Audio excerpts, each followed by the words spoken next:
Yeah. Use your light to affect their shot. Your hand. Let's go. Yes, love it. Please come on, one more. Your hand. Thank you. It's stunning. Move back. Let's go.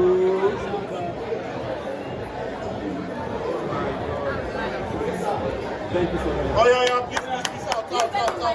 They are standing by. Let me came out by 3, 2, 1, and go.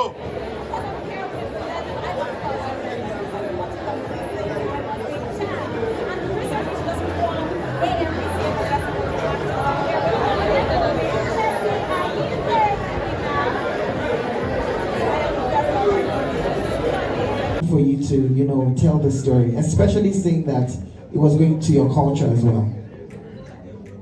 Okay, so one thing I wish my father is like I just wish that I got the opportunity to say this because I'm sure he would be proud of me. And Dad, I'm sure wherever you are proud of me. I mean, I started with the Yoruba genre of Nollywood. And then my father, who had lived in Lagos for a very long time, but as a proper Benin man who refused to speak Yoruba. So when I started doing Yoruba films, my father would be like, you don't go do English, you don't go do Benin, and all that. So I went through all the journey, Yoruba films, English films, and this particular film took me back to my roots, thereby making my father's wish come true. My father actually wished that I would feature in the Benin film, and even though he's not here, I hope I made you proud. Watching this film and watching how I was speaking Benin. I mean, I've lived all my life in Lagos, like 47 years of my life in Lagos, and kudos to my dad. My dad is a typical Benin man that, in the house, if you want to speak to my dad, you have to speak Benin. So you have to, especially if you ask for money. If you ask for money, you go need to speak the Benin before he gives you the money.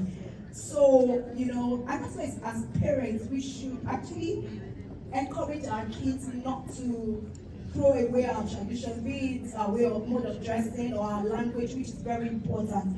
Because, if we lose our identity, then we are nobodies. So that being said, this film took me to my root, and also it also resonated with me I've been a single mom before I got married. For years, I was a single mom to Michelle. And let me tell you guys something. Like 3 days ago, I had to send a text message to Michelle, and I said, Michelle, I'm so sorry. You might think that the upbringing I gave you was so harsh. I was harsh. I can't lie. I was harsh. But I raised a vessel for God. I said, you should clap for me now. Come on, hands together. So I had to send a text message to her a few days ago, and I said, that's one thing this film taught me. Let's pay attention, please. We need to have, it's very important to have closure on so many issues. And then we need to also pay attention to our kids. I'm just going to, please, I won't bore you. I'm just going to quickly share the story. I'm not being no. So, a few years ago, I sent my daughter to Canada for school. And one day, I was calling her, she didn't pick my calls. I called her friend. I'm like, Precious, I'm calling your friend. She's not picking my call. So she said, okay, Mommy, I'm going to call you back. Then she called me back. I said, okay, Mommy, you can call me. She's not pick. And then when she picked, I'm like, Michelle, I've been calling, you're not picking my call. She said, Mommy, I'm traumatized. I said, what's trauma? Are you okay? She said, Mommy, I remember you hit a bucket on my head one day. And I said, are you mad?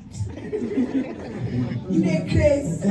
Oh, so because you're abroad now, I'm not thinking of how that would make her feel. That's what this film will do to a lot of people. I think it's about time we start to have this conversation. We have a lot of damaged adults around everywhere, who have not properly healed from their childhood trauma. So I'm so proud to be part of this project. I'm sure a lot of you have been seeing how I've been pushing this film in my blood. because I believe that it's time we need to start having these conversations. I mean, that's why we have narcissists all over the place. Like, people are still stuck. And, you know, as African parents, we are too proud. We are too proud.